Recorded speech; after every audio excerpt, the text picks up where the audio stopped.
Okay, well, welcome everyone. Glad you can join us, and I see a number of people are still logging in. Um, Today, our discussion is, as you know, on climate change, politics and policy thereof.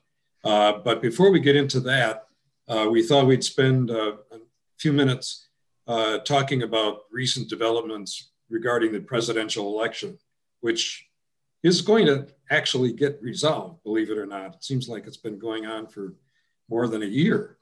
Um, One issue is that as we are speaking, people in Georgia have an opportunity to decide their senatorial representation in Congress. There's a runoff election, as you probably know, because Georgia has a requirement that you have to have more than 50% of the voters' approval before you can take office. And they have a regular Senate election as well as a special election. And in neither case was there a 50% winner. So we've got a runoff for the regular seat between David Perdue and John Ossoff. Perdue is the incumbent, although actually his term ended on Sunday when new members of Congress and the Senate were sworn into office. So Georgia has a vacant seat that Perdue is trying to reclaim, and John Ossoff, the Democrat, is trying to get. The other seat, which is a special election, because it was filled in the middle of a term because of an illness, is between Kelly Loeffler, the Republican, and she is an incumbent. She is able to vote tomorrow, and we'll talk about what's going on in Congress tomorrow because she still is the senator. And then she's being challenged by the Democrat, Reverend Raphael Warnock, the pastor at Ebenezer Baptist, where Martin Luther King Jr. Preached. It's very, very difficult to really make a good, solid projection as to who's going to win that election. Democrats have seen a lot of encouraging signs. They have had over 3 million people who have voted early, either in person or by absentee ballot. That tends to be something that more Democrats do than Republicans. The expectation is that there'll be 1.7 million or so voting in person today. Typically in Georgia, as well as other places, the people who vote in person are Republicans. So it's going to be tight. There have been some surveys done, but I'm not sure that we can really rely much on those surveys. So stay tuned. It's conceivable that we might know the end result late tonight, but it's also possible that it'll be a few more days because of all the absentee ballots that have to be counted. Let's move on to what happens tomorrow. And Dennis, that's interesting. If you recall, Dennis, NBC, it took them 10 days to call the election. So yeah, people who expect anything tonight, once again, just like the presidential election, as many as that many days. Right. Yeah, the difference between Georgia and Wisconsin in terms of counting ballots is that in Georgia, they are able to go ahead and process and get going on those absentee ballots even before election day. They don't count them, but they can get them processed, ready to feed into the voting machines. In Wisconsin, you can't even touch those ballots until the day of the election. So that's going to speed things up a bit.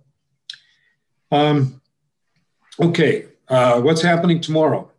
Well, actually, Washington, D.C. is bracing for a major protest movement tomorrow.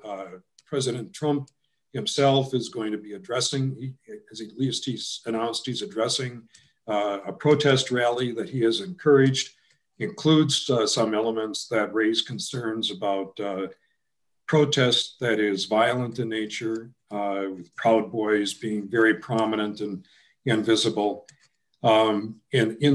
With this as a background, and by the way, the National Guard has already been called out in Washington, D.C. And the mayor has encouraged people to just stay home, stay away from the areas where the protest is going to be. While that is all going on, Congress will be meeting in a joint session presided by Vice President Pence. And this is typically a very ceremonial kind of session in which Vice President Pence will call the states and call them alphabetically, beginning with Oklahoma. No, that's with an O instead of an A. Anyhow, they're going to be calling the states one by one alphabetically, and as each state's name is called, there will be a report of how the Electoral College vote went in that particular state. And that will then be recorded and accepted unless at least one member of the House and one member of the Senate object. If there is an objection, and there's not really a debate or discussion at that point, but as soon as there is an objection, then the House goes to its chambers. Actually, it'll be already in their chambers. The Senate goes to its chambers. They meet separately. They can meet for a maximum of 2 hours. So there is a time limit on which they'll be meeting. So it's a maximum of 2 hours.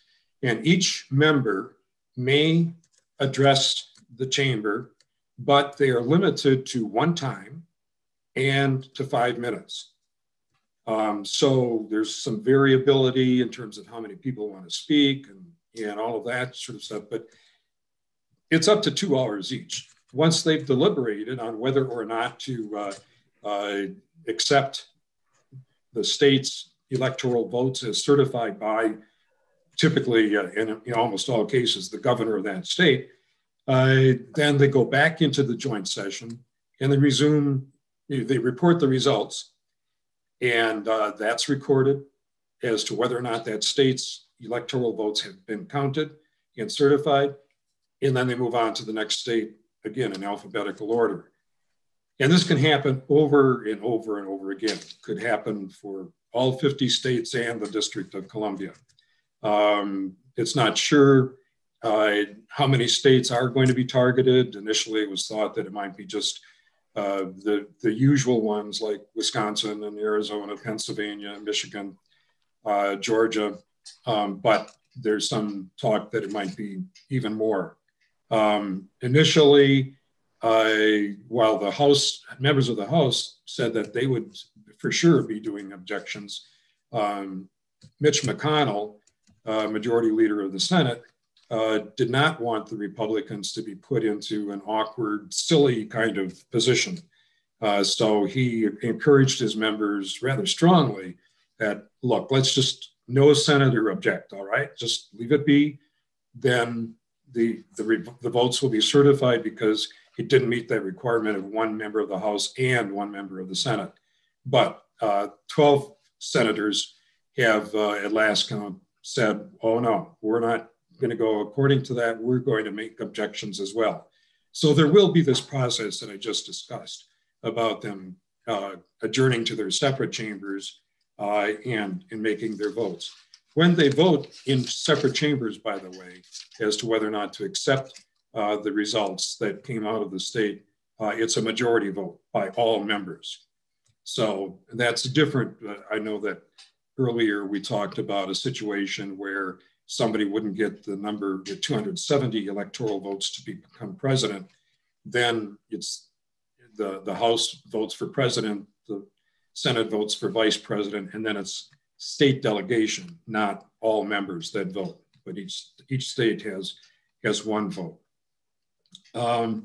Since the Democrats have a majority in the House, the expectation is that there may be what some people might regard as a silly charade. They go through this process, but it's not going to result in any kind of changes.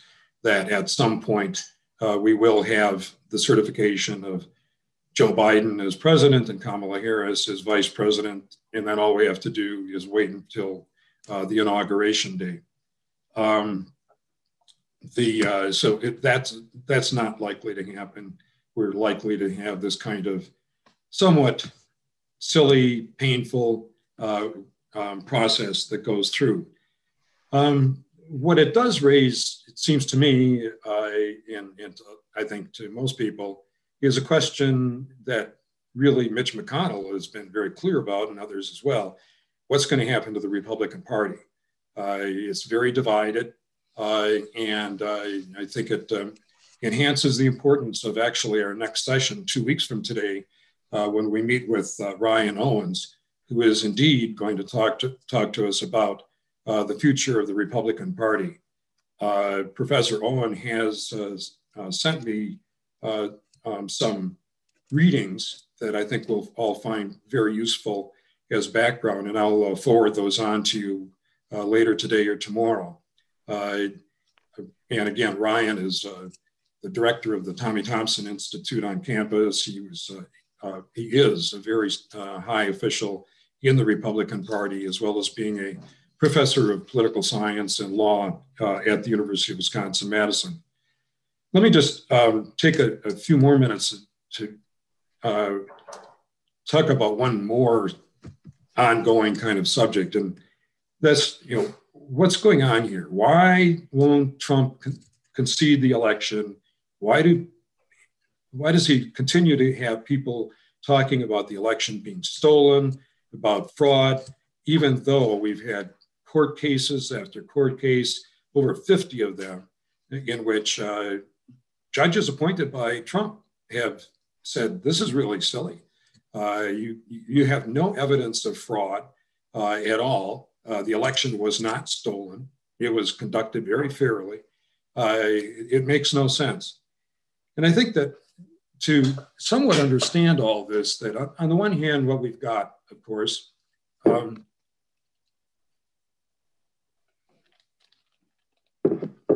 we've got some people who voted for Trump. And, there was 70 million. I mean, he lost by over 7 million votes, but there are about 70 million people in the country that voted for him. And there are a variety of reasons why people have done that. Some, it's simply he's a Republican and it's brand loyalty. You have the same thing on the Democratic side. People are going to vote for a Democrat, no matter who that person is. Same thing with the Republicans. And that explains a lot of it. Trump clearly does have a personal following. He represents people who are very anti-government. And what you got are some Republicans, including Josh Hawley of the House and Ted Cruz of the Senate, two people who are leading this movement to object to state votes, electoral college votes, that would like to be president. And it's clear that they would like to have the Trump following. They'd like to start building a coalition for themselves to become president. And already, again, they've got people who are going to vote for Republicans because of brand loyalty, and then people who think that Trump is like them, kind of anti-government, somewhat libertarian, et cetera, et cetera. The other issue is that you do have this kind of Trump following, and people, even if they're not interested in becoming president, that's not what they're looking at. They'd like to get reelected at some point or elected.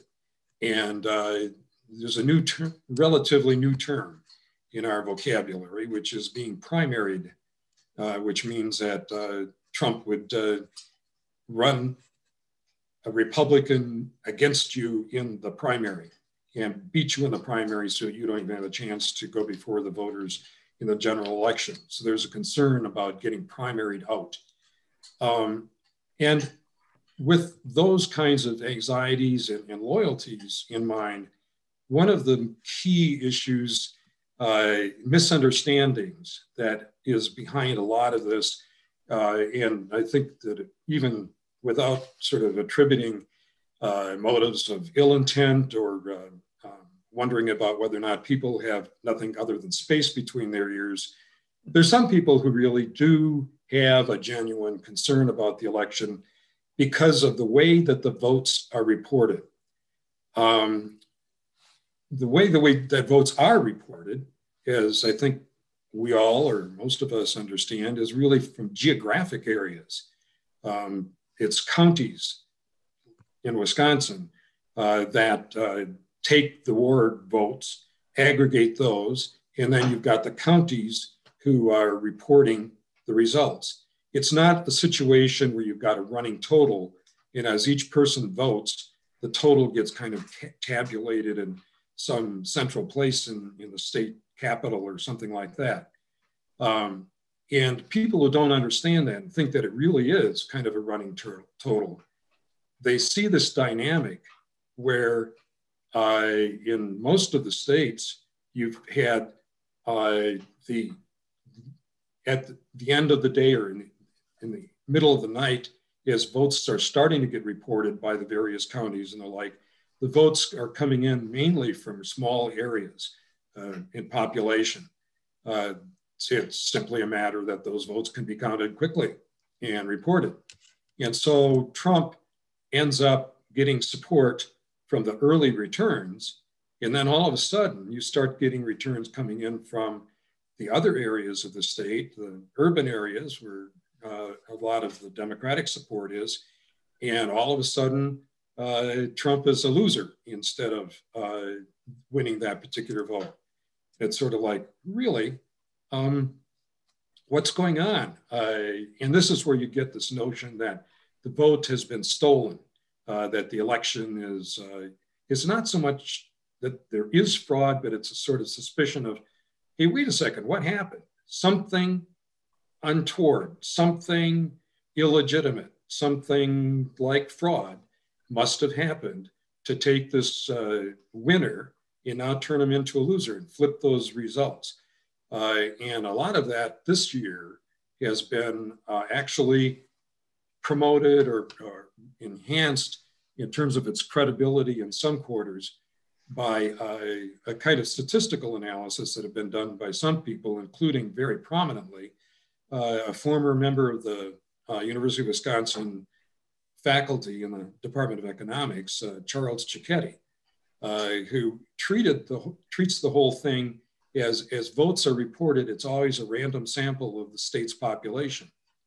So indeed, if you follow that logic, and again, it's not random, it's from a geographic area, and these are real votes, then it's a sort of like, well, gee, if somebody's ahead by 20,000 votes at 11 o'clock p.m., and then all of a sudden they're losing by 20,000 votes, that doesn't make any sense because you've had a random sample of the state coming in early, and then you've got these votes coming in late. Where are these votes coming from? They're coming from absentee ballots. There must be something wrong with the mail-in ballots. They're vulnerable to being counted and considered in different ways, et cetera, et cetera. It's just the kind of thing that leads to, in some cases, a genuine misunderstanding, unfortunate misunderstanding about what's going on. So for those people, they start out their concern with saying, hey, there was this flipping in terms of the reporting of the votes. And so there's got to be an explanation for that. And that explanation has got to be some kind of fraud. So, Dennis, there are a couple of questions on some of the things you're saying. One is a technical question. Does it take a congressperson, a representative or senator from that state to challenge that? Does it take one of each?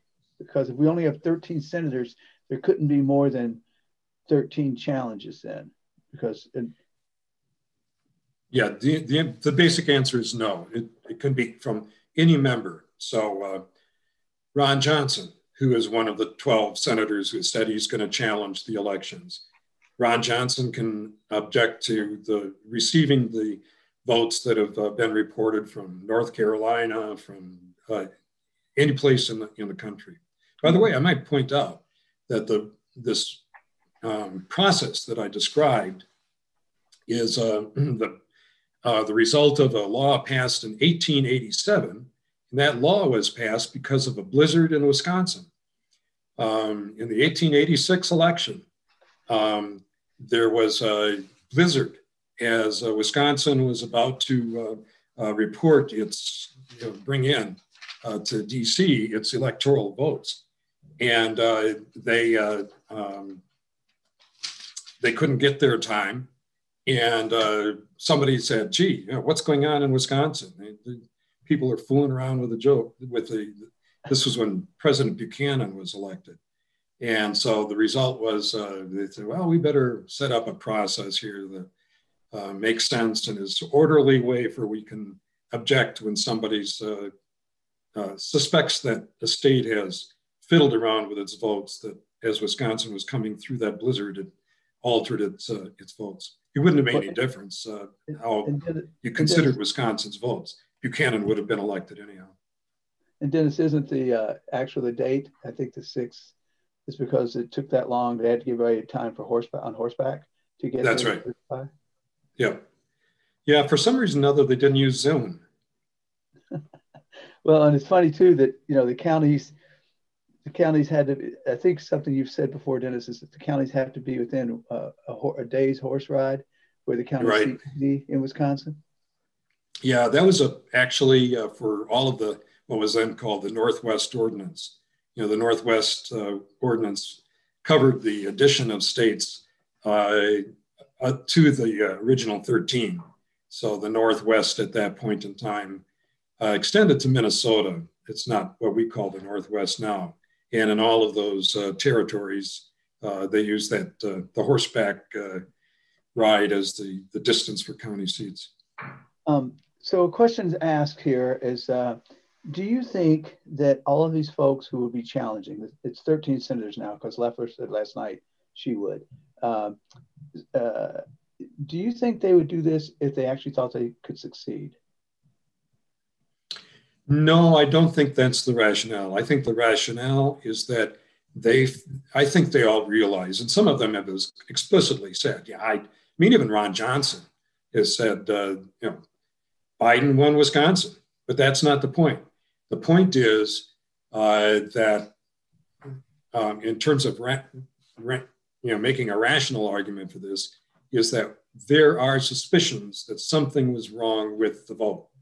And so what we need to do before we certify the election and call Joe Biden Mr. President, we have to have a study that's done about all of these allegations that have been made and see whether or not they're accurate and see what indeed went wrong. So again, they start out with the idea that something's gone wrong. And ironically, you've got a really kind of a circular logic. You know, who is it that's making these charges that something has gone wrong? It's the same people that are now saying, hey, somebody's made a charge that something's gone wrong. So we've got to have an inquiry and hearings to find out what went wrong. It's a crazy situation. And the political logic behind all of this is, again, it's maintaining the loyalty and support of Trump loyalists and those people who are just generally anti-government and skeptics. So a couple of questions people want to know before we switch over in about 5 minutes. What about Johnson doing this? Is he doing it because he's not going to run for another term? And what do you think about Paul Ryan finally weighing in? Well, I think that, Paul Ryan, just to answer that question first, he really has been very quiet on a lot of these issues, even when he was still Speaker of the House. And a lot of people criticize him with enabling the president through his silence, not making a comment. Once in a while, he did make a comment, and typically it was to criticize Trump. With Johnson, he did say that he's not going to run for re-election, but now he's kind of backtracked on that and said, well, I'm going to wait. I'm going to see. Some speculation he might run for governor instead of for re-election as senator. And there was an editorial in the Milwaukee Journal Sentinel, very rare editorial, front page, really taking Johnson in particular, but Republicans in Wisconsin in general to task for their behavior in all of this, of sort of casting doubt on a democratic process, in ways that were really pretty damaging and without any kind of foundation in fact, and wondering why on earth they're doing it, even though they acknowledge that Biden won Wisconsin, that there wasn't any fraud. We don't have any evidence of fraud. There was an investigation of fraud in Pennsylvania that was done recently, and they found 3 people who committed fraud while voting in the presidential election. And like in Wisconsin, that's a felony. And all 3 of those people were Republicans who were voting for Trump. Or actually, in one case, they were voting for their dead spouse. In another case, it was voting for somebody, a child that was no longer living with them, that kind of thing. Wow. Well, maybe we ought to start switching over to Bill Kakenmaster, if that's all right, Dennis. Absolutely. Well, you guys, again, we've put together a number of ideas for topics now and into the future. We're looking at infrastructure, and we're looking at job preparation and others. And one of them that you guys suggested particularly was on climate change. And we're really lucky through Kurt's good graces to know a first-year PhD student at Notre Dame named Bill Kakenmaster. And Bill's going to talk to us a bit about climate change and what goes on with that from several different perspectives. But one of them, I think, before you're done, you'll see a lot of things echoed that we've been talking about today with Trump, too, in terms of what kind of style of leadership. But I don't want to take too much of Bill's time here. Kurt's going to send a link to his bio, but just to run through it quickly, as a first-year PhD student at Notre Dame in comparative politics and international relations, when we and Kurt and Bill and Dennis and I talked previously a day or two ago, we went through all the grievances about Notre Dame and losing and expressed all of our sorrows to Bill, and all of a sudden we all had to start cheering for Ohio State, which of course none of us want to do. But he's also a PhD fellow in the Kellogg Institute for International Studies. But he got his bachelor's at American University, and he has a master's from the London School of Economics. He worked for a while after that with the Hoover Institution and also with the Grantham Research Institute on Climatic Change. So we know you'll have a lot of questions along the way, and as always, I'll moderate and get those. But Bill, take it away from the Eastern Time Zone. Great. Thank you so much for that introduction, Terry. I'm going to start sharing my screen. Can everyone see these slides I have? Yeah. Okay, well, as Terry said, I'm going to talk to you about climate change sort of from the perspective of comparative politics, which means comparing countries' different systems of government and what that means for their climate action. So we're going to talk about countries' regimes and institutions. We're going to start by talking about what authoritarian regimes are doing on climate change, what authoritarian regimes are doing compared to democracies, and what some democracies are doing compared to others. And really what the take-home message is here is that countries' system of government matters quite a great deal for their climate action. And there are ways that we can exercise our voice in our system of government to let the government know we want to have more climate action as well. So I don't need to tell you that the climate is changing, but here I've just graphed the average temperature rise and CO2 rise that has been observed on Earth. And so you can see that since the end of the 18th century, the Earth has warmed by about 1 degree Celsius. That's about 2 degrees Fahrenheit. The same temperature rise has been observed in Dane County, and economists estimate that on average, the impacts of climate change could cause economic damages of 1.2% of GDP per year for each 1 degree Celsius temperature rise. And in Dane County, that could be up to as much as 5%. Here, I've also just graphed the actual emissions rather than the atmospheric concentration of carbon dioxide, showing that this is a really robust trend over time. So this is a pretty startling trend, but what's also pretty important to understand is that there are a huge range of national contributions to the problem of climate change itself. So not every country emits the same level of carbon dioxide or has the same climate policy regimes. This is a map of the average scores of the 60 highest emitting countries on the NGO German Watch's Climate Change Performance Index. And I'll just give you the top 5 countries in order doing the most right now to deal with climate change. That's Sweden, Morocco, Denmark, the United Kingdom, and Lithuania. And the 5 worst are Saudi Arabia, South Korea, Iran, the United States, and Australia.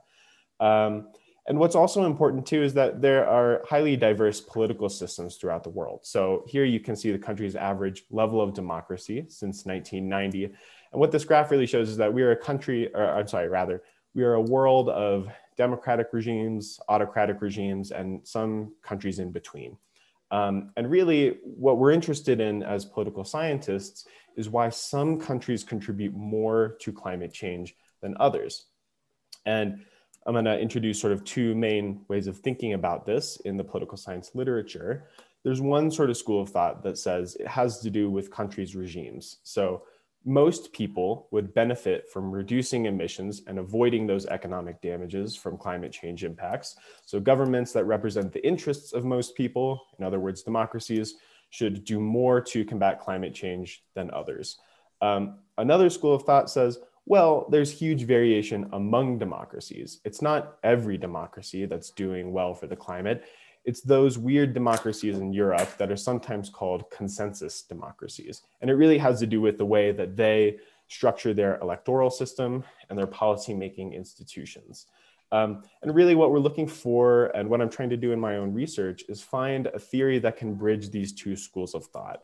And I think that there's a way to do that and explain why, on average, we do see an empirical trend that shows that democracies are better for the climate than autocracies, and also why some democracies are better than others. And I even think there's a way of understanding why some autocratic regimes are better than others, even though this is completely ignored in the literature. So just a quick note on terminology. When I say institutions, I mean specific organizations like the Congress or the Department of Energy. And when I say regimes, I'm talking about the entire political system that is made up of those institutions, okay? And I wanna sort of start with quickly going through what the regime type school of thought has to say. So we know that climate change, or rather climate mitigation, reducing climate change, is a public good that is non-excludable and non-rivalrous. In other words, there are collective benefits that everybody can enjoy from a stable climate, but it requires individual costs to achieve those benefits. And this raises the need for collective action because climate change is a public good, so we all need to act collectively to get the benefits of that good. And research in political science has shown that democratic regimes tend to provide all types of public goods at higher rates than autocratic regimes. And the reason has to do with the survival strategies that autocratic leaders tend to use. So if you're an autocratic leader, one way that you can stay in power pretty easily is by providing private goods like wealth and fancy titles to other elites within the regime to maintain power. And this is why, as a side note, you see a lot of these really large cabinets among autocratic regimes. North Korea currently has the largest government cabinet on earth with 101 people. The largest cabinet in history is the USSR under Gorbachev, which maxed out at 146 people. By contrast, in a democracy, it's very hard for politicians to maintain power by offering titles and wealth to every single voter that they would need to court in order to win an election, right? And this holds true for climate change as well. It's much easier to promise environmental protections rather than individual bribes to voters. And that's the theory of why democracy should be better for the climate than autocracy. There's another way in which climate change, however, is not necessarily a public goods problem, but rather a problem of distributional conflict, which means that the costs and benefits of reducing emissions are unequally distributed among sectors in the economy and among different actors in the economy. So we know, for instance, that carbon-intensive sectors are going to suffer the largest costs of reducing emissions because they emit the most. And this gives actors, firms, and organizations in these sectors a pretty strong incentive to lobby against climate policy when they feel threatened by these costs, or lobby for climate policies when they could stand to gain. So here I've plotted the total amount of spending on climate policy lobbying around 3,000 organizations in the United States.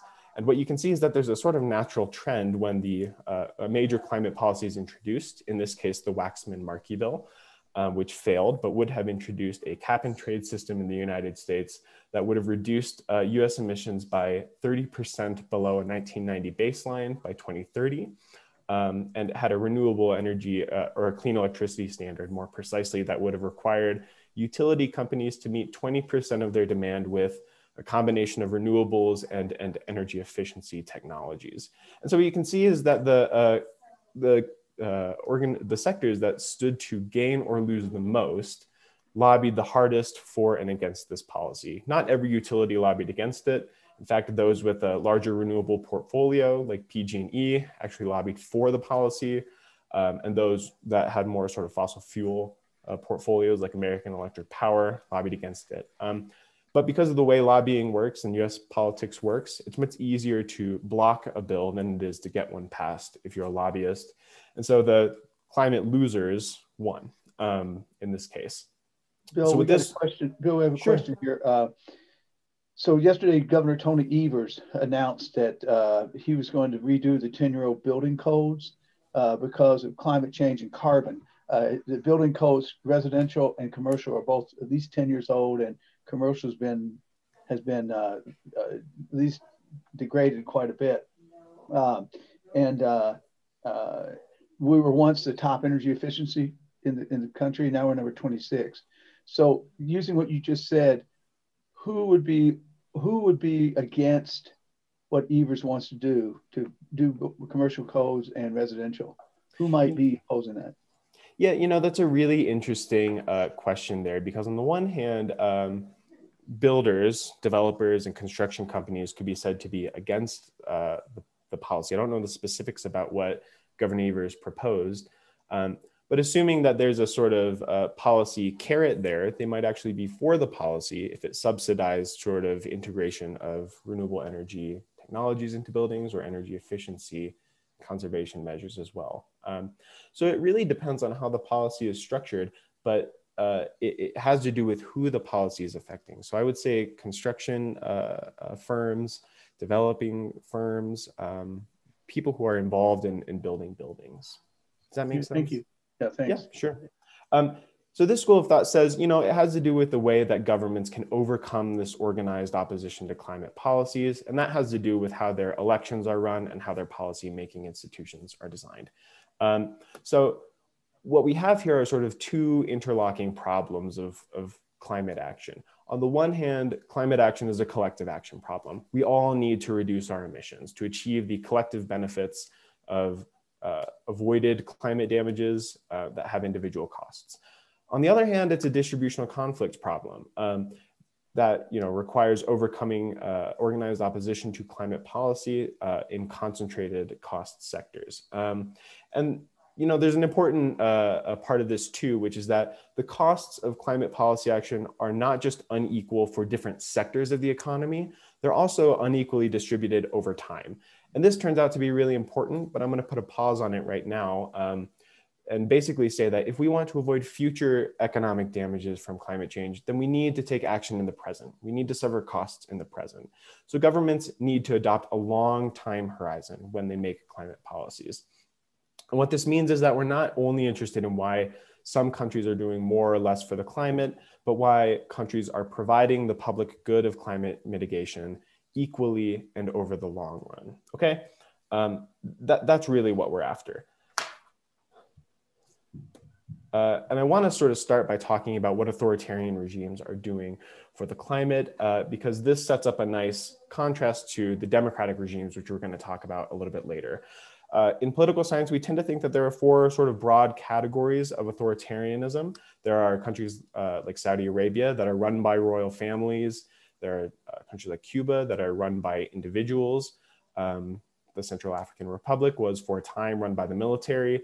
And then there are countries like Malaysia that have political parties and have elections. They're just not free and fair and democratic.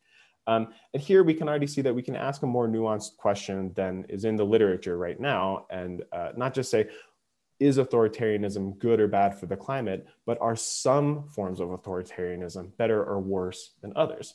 And I think here's my opinion about why, how we can tackle that problem.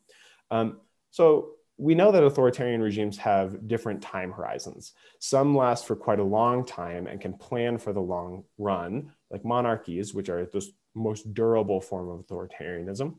And some last for only a few years before they break down or devolve power to another government, like military regimes.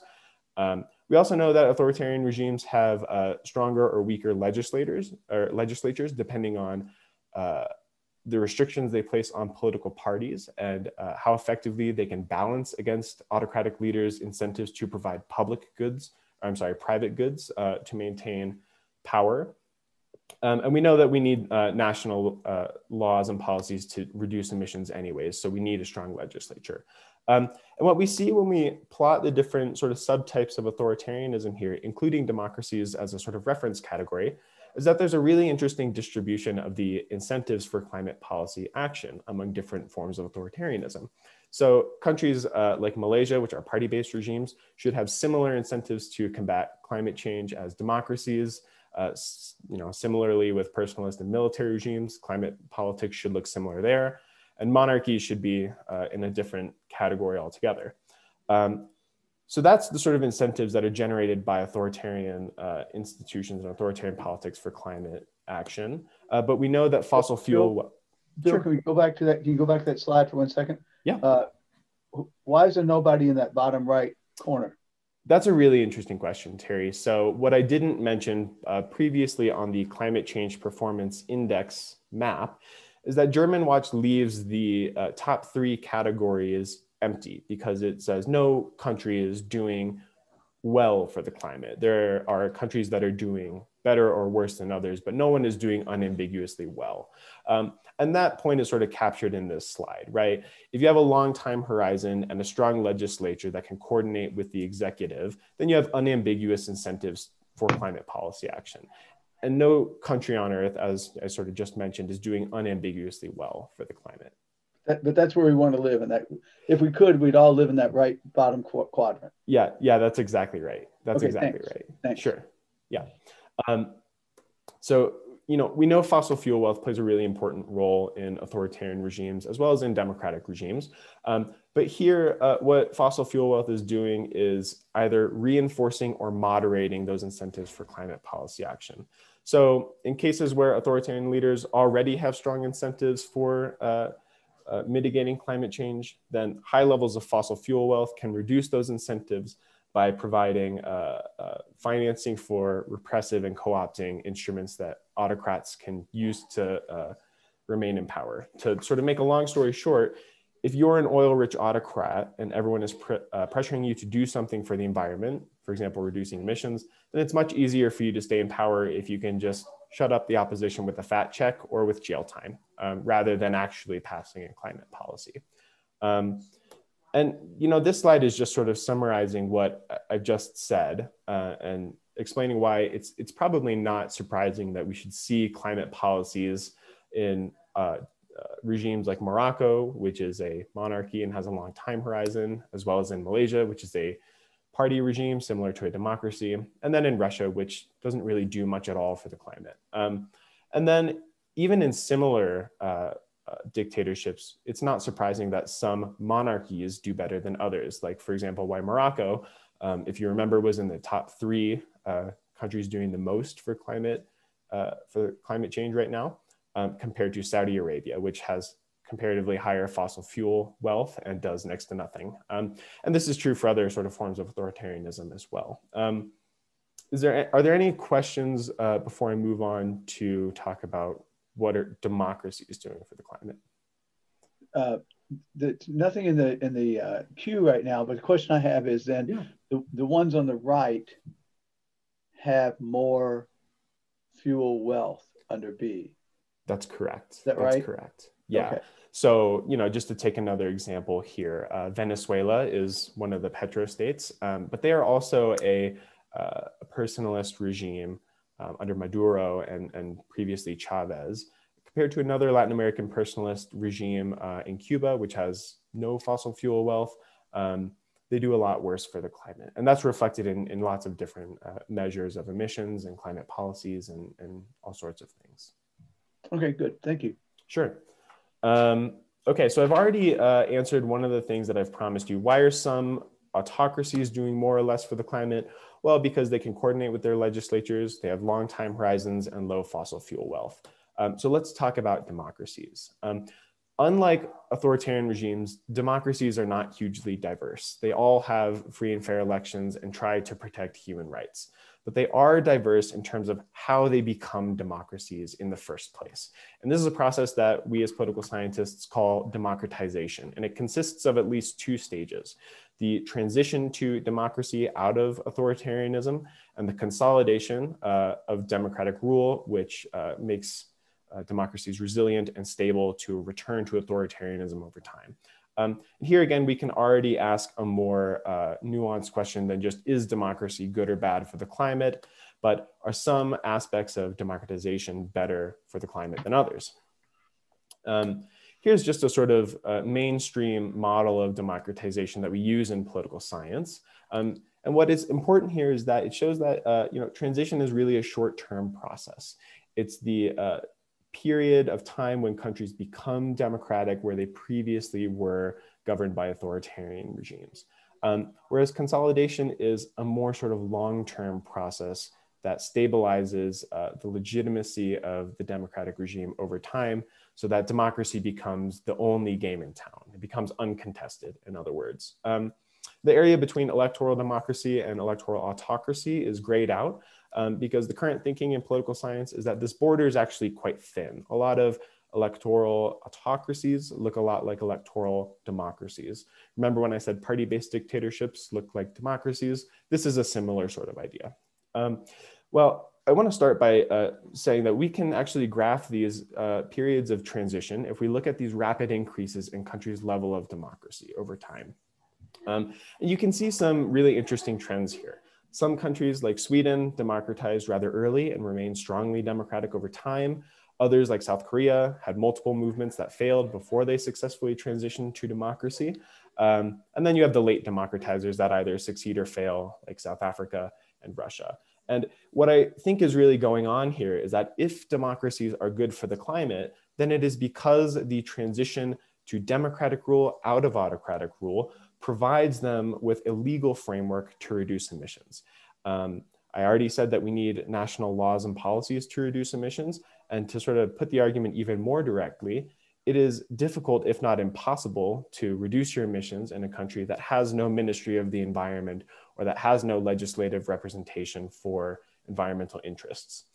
Incidentally, previous research has shown that transitions to democracy are associated with a higher probability of countries establishing environmental ministries and signing international environmental agreements. So that's what I think is going on with democratic transitions. But look at the top left corner here too. Do you remember Sweden's position on the Climate Change Performance Index? They were #1. They were the country currently doing the most to combat climate change. And it also looks like their level of democracy has a particular shape over time. It sort of rises very rapidly and then it levels off over the long run. And this, I think, is what the consolidation of democracy would look like if you graphed it.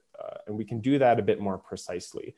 So here I've modeled, oh, Bill, sorry, go ahead. Right back to Sweden. So you're saying that in that top left corner of Sweden, what you really want to see is that sort of steps of democratization, because it goes flat, then you get better, and you more, and it's like a step.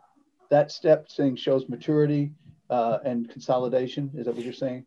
Yeah, that's exactly right. And importantly too, there isn't really a substantial decline in Sweden. There are sort of these small declines every now and again, but nothing like in South Korea or even in Russia, which is a bit more egregious. And what this is telling us is that democracy is becoming more and more stable. There are more years in which Sweden is considered a democracy or considered more democratic than it was previously. That means that their democratic regime is growing more stable over time. It's becoming increasingly uncontested. Thank you. Sure. And this is just a more precise way of graphing it. Here I've modeled countries' level of democracy along as a function of the age of democracy. And again, what you can see is that countries rise really quickly, immediately, and then level off and become stable over time. Now, you can also see what sort of political scientists and economists call the diminishing marginal returns on consolidation. So what this means, in other words, is that if you're a new democracy, each additional unit of consolidation of the regime is really, really important, right? Because you're a new regime. But if you have been around a long time, then the utility of consolidation is lesser for you.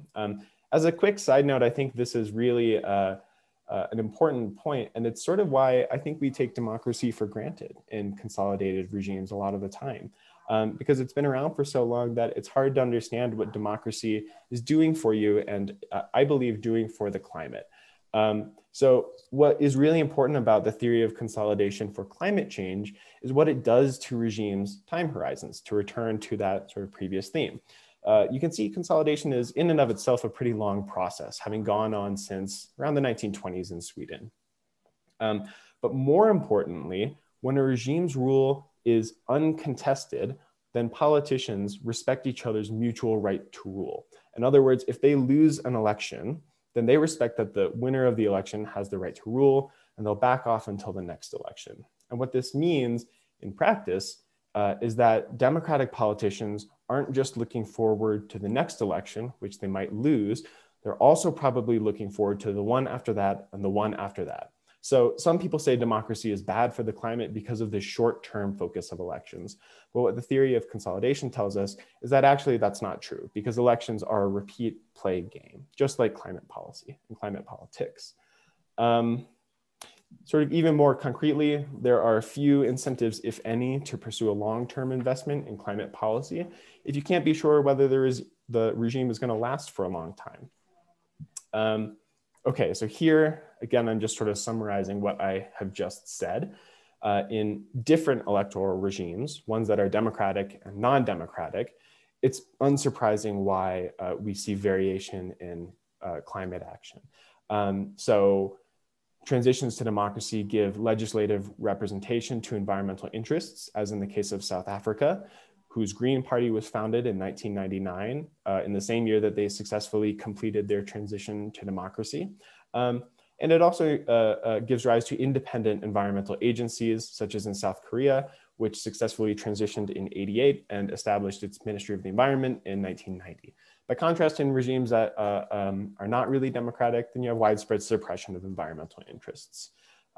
Then even among similar electoral regimes, in other words, among democratic regimes, the ones that have democratic elections, it's unsurprising why some do more than others, because they're more consolidated, they're more stable over time, which gives politicians a greater opportunity and greater time to pass a climate policy and increase its stringency over time versus unconsolidated regimes or regimes that have not consolidated to the same level, whose climate policies tend to sort of stagnate. I can sort of go into these cases of South Africa and Sweden, but I want to move on for the sake of time, if that's okay. Do we have any other questions before we move on to the last part? There's one question there, whether or not those top 5 countries you mentioned, are all the good players in the Paris Accord? Yeah, in fact, they are. In fact, the only country I think that is not in the Paris Accord is the United States. But I'm more of a comparative politics scholar, so I don't know too much about the international relations, but I can check on that for you and get back. And there's a question whether or not, what is the best yardstick to judge a country by? Is it by belonging to the Paris Accords, or is there something from the UN, or is there some other agreement other than the Paris Accord that is a yardstick? You know, that's a really interesting question. What I think is the current thinking among people is that the Paris Agreement, if you think about it, is really a collection of domestic policies, because the nationally determined contributions are all voluntary. So you need to look at what is happening within countries and what the domestic processes are for climate policies. You know, there's a lot of debate about how best to measure countries' climate actions, whether or not it's the average price of carbon in a country, which is affected by government policies such as a carbon tax or a cap and trade system, whether it's the number of climate policies, which may or may not be fully implemented, or whether it's just countries' emissions and their trend in emissions over time, whether or not their emissions are decreasing. I tend to like the emissions because, I think it's a better gauge of what countries are actually doing rather than what they say they are doing. Okay, thank you. You're very welcome.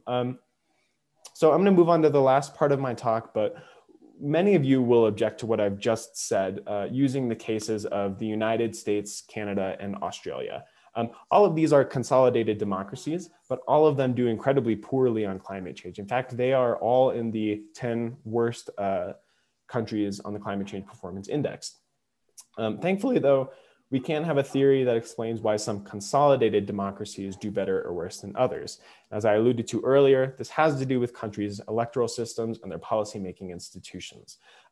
So the two things that differentiate between consolidated democracies is whether or not they run their elections using a majoritarian system, as we do in the United States, where if you win 50% of the vote, you win the whole thing. You win the district, you win the state if you're running for Senate, or you win the presidency. Versus in a proportional representation system where if you win 50% of the vote, you win 50% of the seats in parliament, not the whole thing. And on the policymaking side of things, it has to do with how countries interact with interest groups. So there's what's called pluralist policymaking institutions and corporatist policymaking institutions. And the main thing I want to stress here is that corporatist policymaking institutions have institutionalized bargaining with interest groups. So it's not the form of corporatism that's just naked corruption, but it's the form of corporatism that says, let's have a Ministry of the Environment's business leaders roundtable on carbon taxation so we can reach a consensus. And the thinking here is that if you can bring people who would otherwise be opposed to climate policies on board, then you can compensate them for the initial costs of the policy and then sort of get this coordination over time. And if you sort of graph these two things have historically gone together to form what are sometimes called coordinated market economies, which have a large government, lower levels of inequality, and typically strong welfare states in sort of the Nordic countries and Scandinavian countries, and then in Western and Central Europe as well. And then you have sort of liberal market economies like Australia, like Canada and the United States. And among consolidated democracies, coordinated market economies have been found to be much more effective at dealing with climate change. So for example, in Sweden, which has strong corporatist institutions and a proportional representation system, the government has imposed a $127 per ton carbon tax on 40% of its emissions since 1991. Australia, which is a pluralist majoritarian system, has imposed a roughly $24 per ton carbon tax on about 60% of its emissions since 2011. That is until it repealed the tax in 2014. Canada recently passed a carbon tax that is expected to rise to 50 US dollars per ton by 2022. And recently said that it was going to increase that to $170 per ton by 2030. The thing is, this only covers 12% of Canadian emissions. And as we know, the United States does not have a carbon tax, but the most recent carbon tax proposal in January 2019 started out at $15 per ton on 80% of emissions and said that it could rise by as much as $10 per year. So there's a huge variation in how much countries are doing to combat climate change among consolidated democracies, particularly with those coordinated market economies in Western Europe and in Scandinavia, doing much better than these majoritarian pluralist countries. Bill, there's a question here. Sure. When you talk about carbon tax, is there a difference between a carbon tax and a carbon credit? Is those the same things?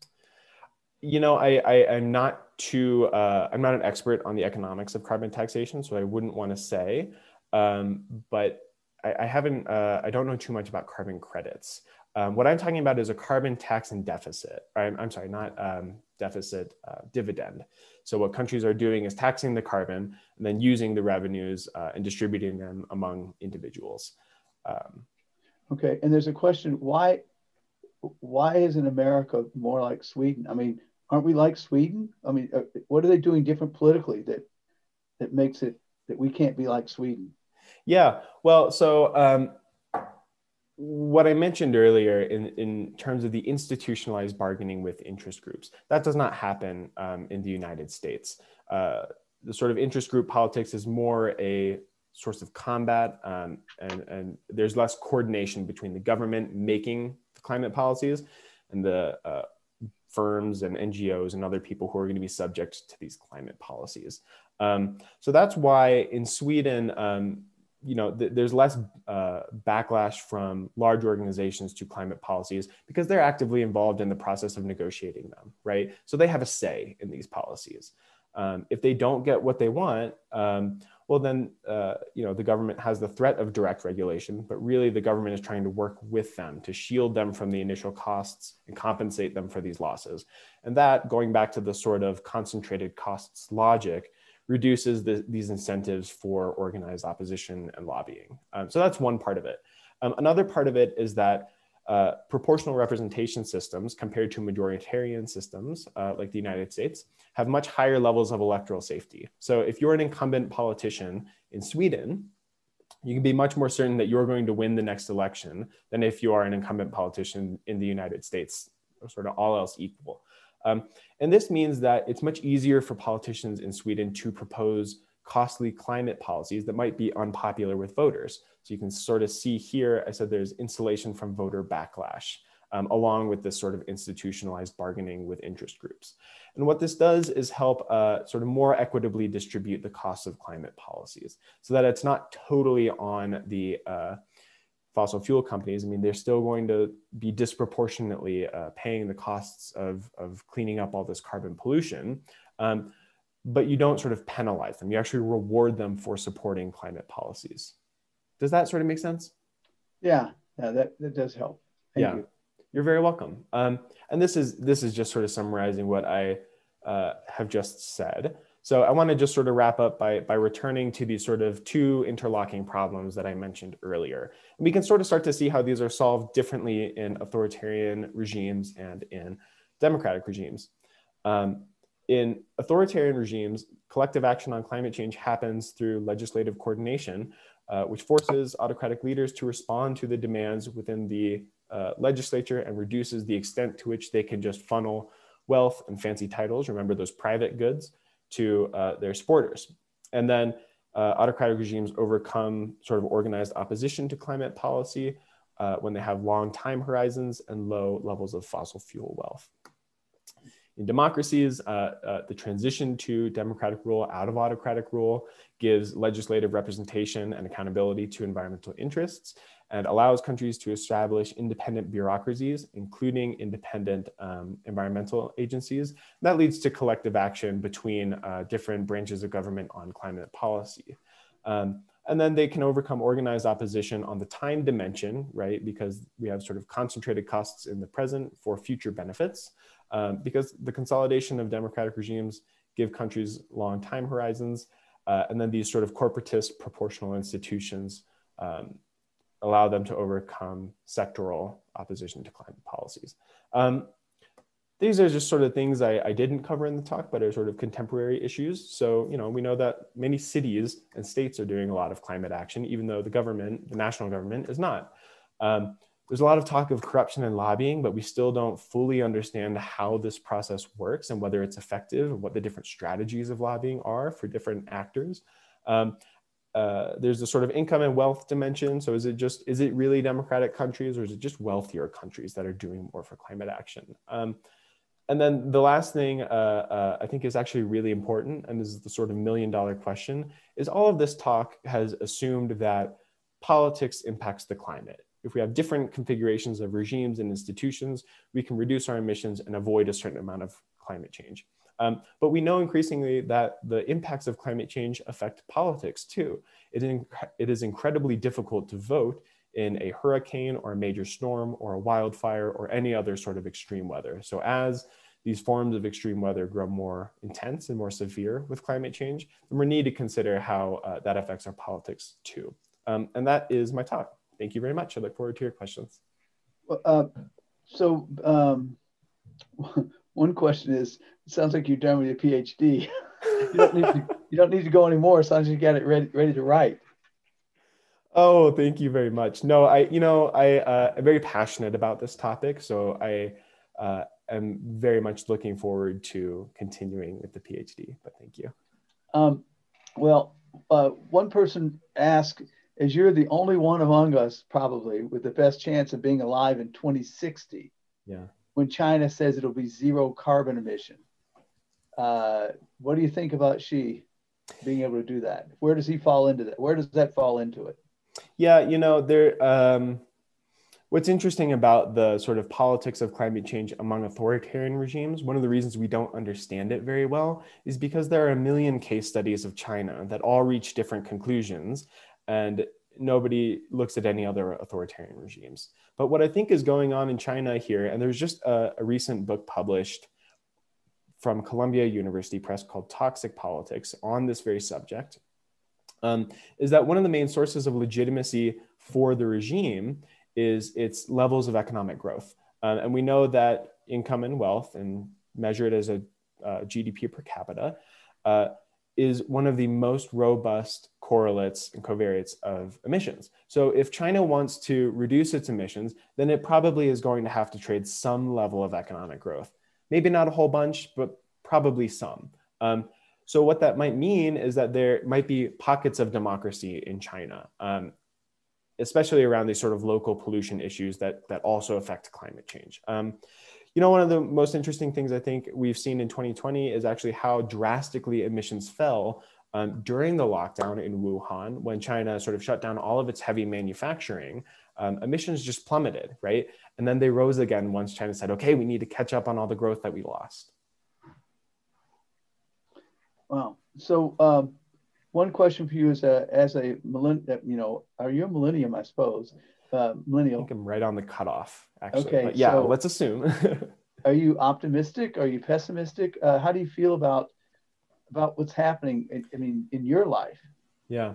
I am sort of optimistic. I was pretty pessimistic until this past year, when there was all these sort of suite of carbon neutral promises by 2050, by 2030.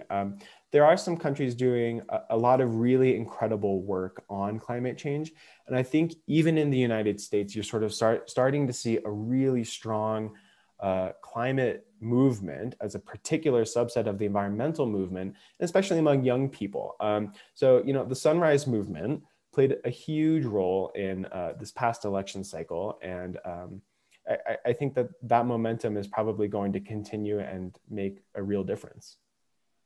There's one person, Dennis, I see you're there, you might want to ask, but there's one person who wants you to revisit what you said about living for a long time in a democratic, living in long-time democracies. Forget the benefits of living in long-time them. And they're wondering if they're misinterpreting or missing your comment. I wonder if you could go back and pretty startling. Yeah. What I sort of meant by that is that the change to a new democratic system out of a previous authoritarian system is much larger than, our next election cycle is going to be pretty similar to this past election cycle. So the politics in consolidated democracies looks pretty similar over time. And we tend to forget how important democracy is for a lot of different policy issues compared to authoritarianism, either because we've never lived in an authoritarian regime like us in the United States, or because we have not lived in an authoritarian regime for a long, long time, like some sort of democracies in Europe that were previously colonized by Nazi Germany or the USSR. And that's sort of what I meant by it, is that as democracy ages, it's easy to forget how different it is from authoritarianism and take it for granted. I've got a question or observation, Bill. In sort of thinking about how the United States might change to get closer to a political model or process to have more reasonable climate change policies. One option that is not really feasible, it seems to me, is changing our election system to to the parliamentary system, essentially. I mean, I think we're pretty much stuck with what we've got. But the other issue is the corporatist involvement, the model that they have in Sweden, and they have it in a number of other European countries too, as you know. We do have a model of that already in some of our policies. I think of policies like workers' compensation and unemployment compensation, where we have set up, and these are on state levels mostly rather than the federal level, a process where changes in unemployment compensation, both in terms of the contributions by corporations to the fund or benefits going to people who are unemployed, is really governed by a coalition of businesses of various types and labor unions or representatives of workers. So that's not all that alien from what you were describing that they do in Sweden regarding like carbon tax and other kinds of climate change policies. What do you think? Yeah, no, I think that's absolutely right. And you're right about the particular subnational focus of this. Not only are there more corporatist forms of policymaking at the state level compared to the national level or the federal level, but also, I mean, some states do run elections using some level of proportional representation. So Maine, for instance, has a higher level of electoral proportionality than other states, and it does have a PR system. So sort of how I was talking about, there will be these little pockets of climate action in authoritarian regimes. I think there will also be little pockets of climate action in democratic regimes that otherwise don't do very much at the national or federal level for to reduce their emissions. I think that you're already sort of seeing that in the United States, right? We have the regional greenhouse gas initiative, and we have regional carbon trading systems. It just hasn't reached the national level. So I think that's a really important point, Dennis. And I'm not sure, you know, what that means for our national politics. Like you, I think it's very unlikely that we'll ever move to a federal proportional representation system. But I still think that there's hope for the United States to be able to take action on climate change at the subnational and the state level. So there's a question here along those lines. With Trump administration being so anti-climate change, so anti-scientist, and that's supported by the Republican establishment, what is the chances for Biden to do something on this when he's in office? That is also a really good question, because as many of you probably know, climate change is one of President-elect Biden's explicit transition goals. And he has said that in designing his climate policies, he is going to incorporate a way in which to make them last over time. In political science, we would call this sort of a path dependence, right? Implement a climate policy, and then there's no going back on that. There's only building on it and altering it to increase its stringency over time.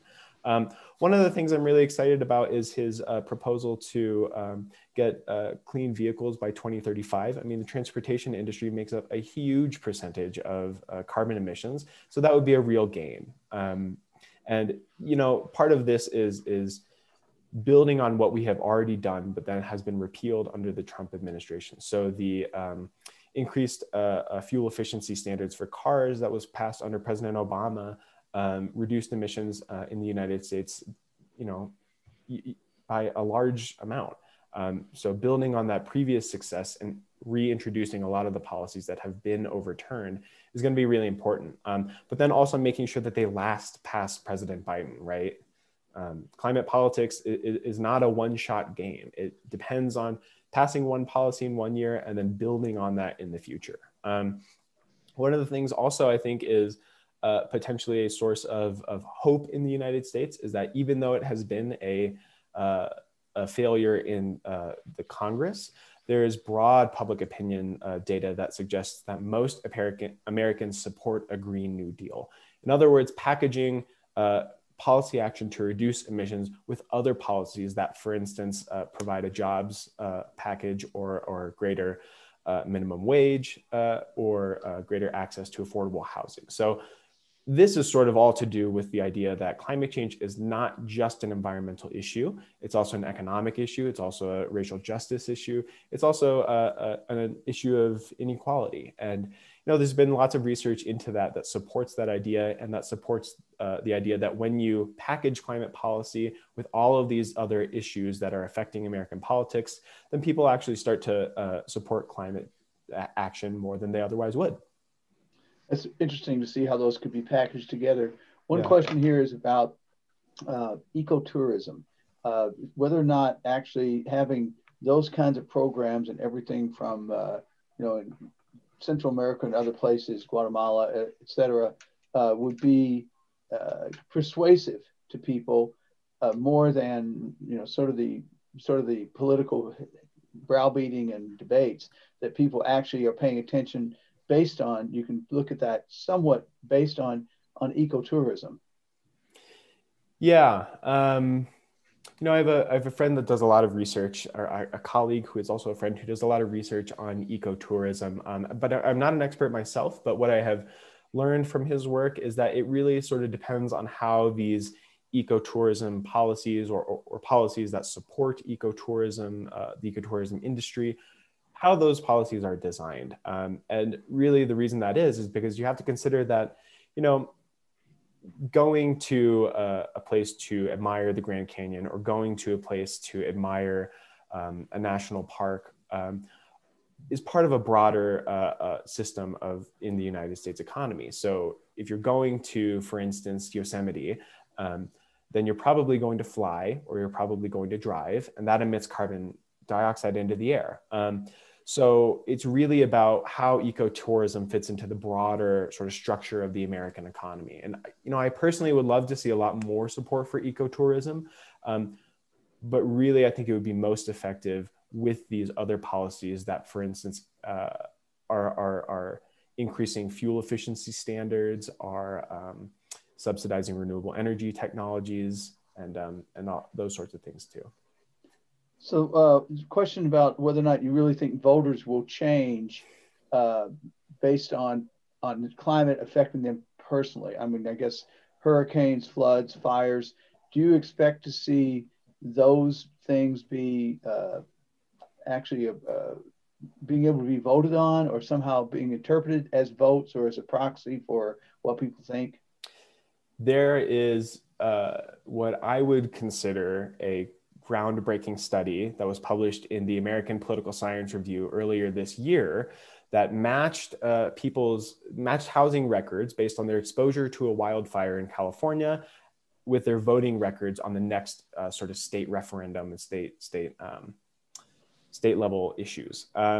And it found basically that in Democratic majority areas, support for environmental issues on ballot measures increased along with your exposure to wildfire. So the closer you were to a wildfire, the more directly you experienced the impacts of climate change, the theory goes, the more likely you were to support environmental actions that would reduce emissions in the next election.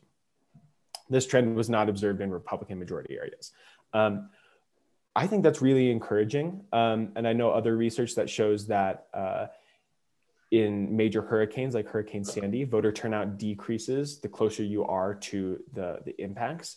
But I would say that this is probably also geographically concentrated, right? So we know that there's a unique distribution of partisanship geographically in the United States. There are some areas of the country that are more rural and more southern, and also tend to be more conservative.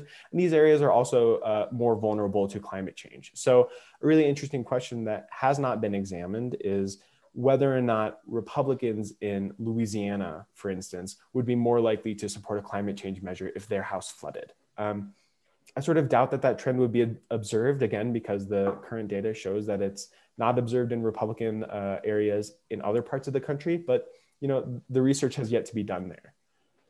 And there's a question of nuclear power. Mm-hmm. Germany gave it up.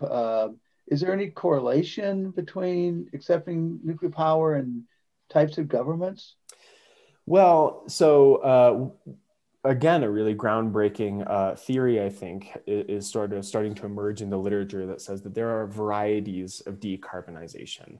So in other words, it's not just your absolute level of carbon emissions or your change in carbon emissions or how you are decarbonizing your economy. It's the way in which you do that, right? And that has to do not only with the way that you negotiate with interest groups, but who those interest groups are, right? So for instance, in Denmark, they decarbonized primarily using wind energy. And that was partially because they had an early policy that incentivized uptake of individual and household level wind turbines, these sort of small ones that were then later developed by companies and sort of large firms to be mass produced on a commercial scale.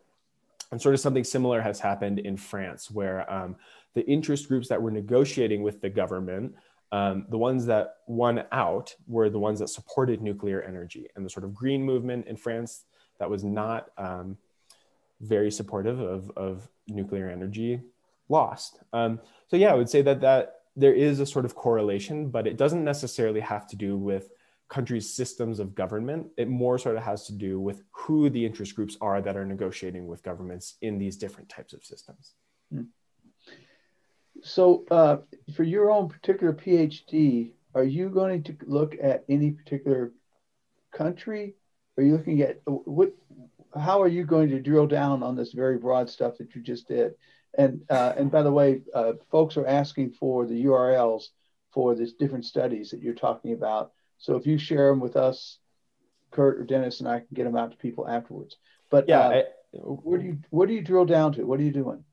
That's a tough question for a first-year PhD student. Help him out, Dennis. Console him. Tell him how long his journey is going to be. Oh, it's going to be a long one. Yeah. But you know, I have sort of most of my experience actually is in Latin American politics. Partially, this is where these theories of transition and consolidation emerged out of these sort of Latin American regimes that have transitioned back and forth from authoritarianism and democracy. And why do some countries that transition, that make that leap, remain democratic and others do not? What's also, so there's a large variation in political regimes in Latin America.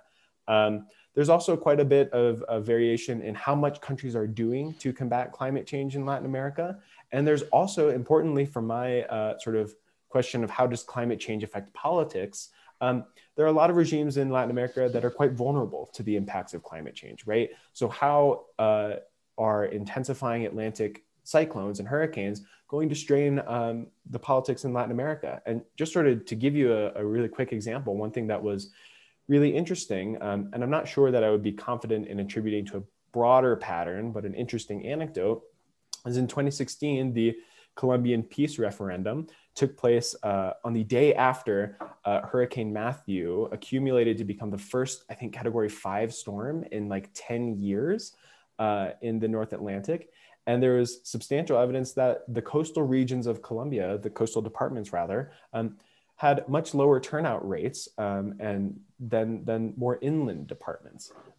There's also evidence that ballots were lost, that polling places had to be moved last minute because they were flooded. So all of these things can affect politics in lots of different ways. And so that's really interesting for me, part of what I'm interested in.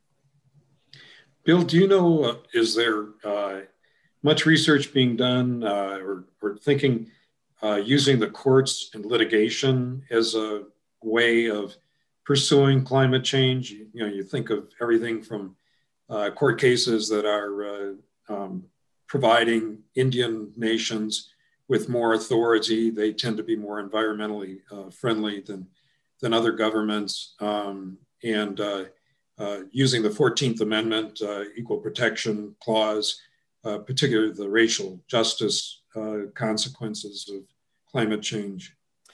Yes, I would say if folks want to learn more about this, the best place to learn about this is a project called the Climate Change Laws of the World Project. It's at the Grantham Research Institute on Climate Change and the Environment. And they track sort of two separate types of climate laws. They track national legislation and policies, what the legislative and executive branch is doing. Then they track court cases, what the judiciary is doing. And so there's quite a lot of evidence that people are suing over climate change, whether or not they're suing the government because of its failure to reduce emissions, whether they're suing firms because these firms have emitted lots of carbon dioxide and might be held liable for the damages that are caused by climate change, or all sorts of number of issues. One thing in the United States that I think is really interesting is there was a court case in the Texas Supreme Court, I think in 2014, where a prisoner sued the Texas Department of Corrections because they failed to introduce an extreme heat wave plan. You know, we know that heat waves are going to get much, much worse with climate change. And this prisoner alleged that the Texas Department of Corrections had violated his right to cruel and unusual punishment by failing to prepare for the impacts of extreme heat waves for the prisoners. And he won. He won that case in the Texas Supreme Court. So wow. I think there is real hope. You know, the judicial branch in the United States has been incredibly slow to act on this because they consider, in general, judges consider climate change to be a political issue that is not supposed to be solved by judges, but is supposed to be solved by legislators. But, you know, I think that that's increasingly not a popular view. So. There's one final question before, and Dennis, you may have another before you give your benediction here, and we tell you thanks, Bill. Citizens question that the Citizens Climate Lobby has done good work on getting cap and trade. Is that one of the reasons you have some optimism? You know, it's actually so interesting because Notre Dame is in South Bend, and South Bend is starting a chapter of its Citizens Climate Lobby right now. This past year was the first year that it ever existed. I am optimistic about their ability to accomplish change, partially because they have these connections, not only at the federal level, but also in local politics and with local sort of civil society organizations and reporters that can spread awareness about the issue of climate change. But also, I view the Citizens Climate Lobby as part of a broader trend of an increasingly active and powerful climate movement in the United States. One thing I would caution, though, is that, you know, there's the whole issue of astroturfing, a fake grassroots movement. I don't know if you've heard this term, astroturfing. It refers to a sort of fake grassroots movement for any number of social issues, including climate change, that is sponsored by corporate interests trying to co-opt the issue for themselves. And there's an excellent book about this with respect to the politics of clean electricity and clean energy in the United States, published by Leah Stokes earlier this year, called Short Circuiting Policy. And I'd be happy to send out the link to her work as well. Well, I'm going to say a personal thank you, Bill, and for all this before. I know you're sitting in your mom and dad's home because Notre Dame's shut. Yes. And but I'm going to thanks again. And Dennis, I'm going to turn it back over to you for whatever benediction you have. Okay. Well, yeah, my thanks too. And thanks on behalf of all of us at Plato. This was very well done and learned a lot to think about and a lot to act on. I might just share with people who don't know that my wife, Max, and I have changed our climate. We are in Tucson, Arizona, and we'll be there until late April. And greetings from a warmer climate. But again, 2 weeks from today, we'll be talking about the future of the Republican Party, which I think is going to be a very interesting discussion and with a really very sound and thoughtful person, Ryan Owens. So look out for an email that's got attachments of things for you to read that prepare you for that, and stay healthy. Thanks again. Thanks so much, everybody. Bye-bye. Yep. Bye. Bye now.